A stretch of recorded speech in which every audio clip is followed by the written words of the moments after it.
Thank you, Mr. Chair. If I may ask the author or the floor manager a question, please. Senator Glazer, will you take a question? Yes. Thank you, Senator.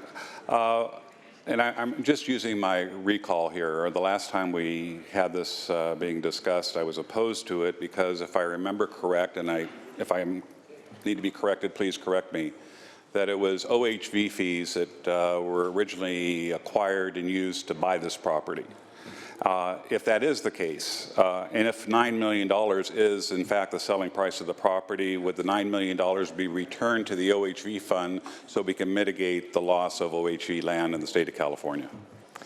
Thank you, Senator, for your question. And yes, the requirements of the bill is that if the property was sold, again, that's an option the department would have, not a requirement of this bill, that the funds would be returned to the OHV fund to be used for only OHV purposes.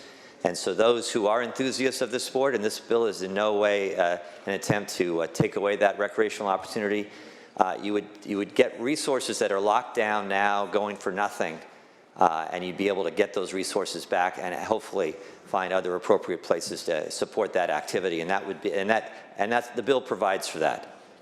Thank you, Senator. I appreciate you answering the question.